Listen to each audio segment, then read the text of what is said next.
नमस्कार दोस्तों।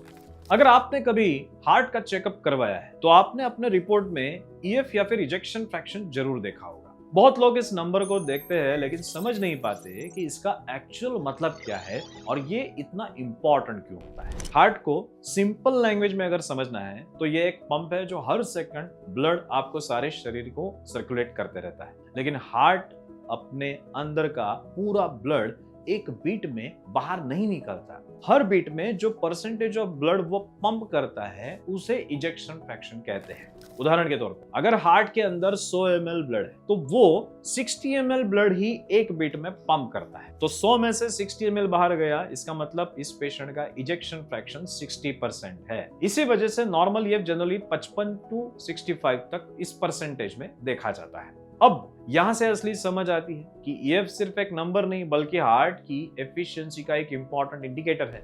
जब ईएफ नॉर्मल रेंज में होता है तो इसका मतलब है कि हार्ट इफेक्टिवली ब्लड पंप कर रहा है और बॉडी के ऑर्गन को प्रॉपर ऑक्सीजन और न्यूट्रिएंट मिल रहे हैं।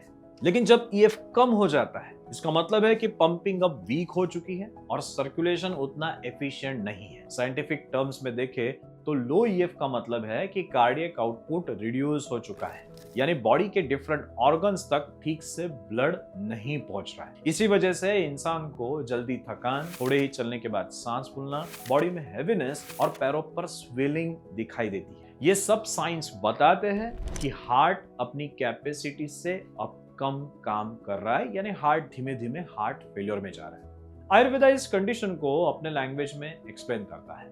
आयुर्वेदा में हार्ट की स्ट्रेंथ को हृदय बल कहा गया है और ब्लड सर्कुलेशन को रस और रक्त का प्रवाह माना गया है। जब ये प्रवाह स्मूथली नहीं होता तो बॉडी को प्रॉपर पोषण नहीं मिलता।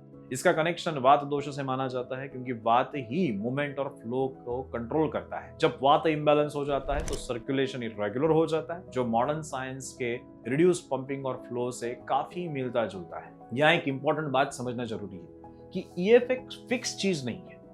कई केसेस में अगर सही टाइम पर डायग्नोसिस हो और ट्रीटमेंट प्रॉपरली फॉलो किया जाए तो इजेक्शन फ्रैक्शन बढ़ाया जा सकता है। मैं तो कहता हूं कि मैक्सिमम केसेस में ईएफ बढ़ाया जा सकता है। जब ब्लड प्रेशर, डायबिटीज और कोलेस्ट्रॉल कंट्रोल में आते हैं और पेशेंट रेगुलर मेडिकेशन या फिर एक्सरसाइज फॉलो करने लगता है तो हार्ट मसल्स धीरे धीरे बेटर परफॉर्म करने लगते हैं। लेकिन लोग अक्सर एक गलती करते हैं, वो सिर्फ ईएफ के नंबर पर फोकस करते हैं। या तो नंबर देखकर डर जाते हैं या फिर इग्नोर कर देते हैं।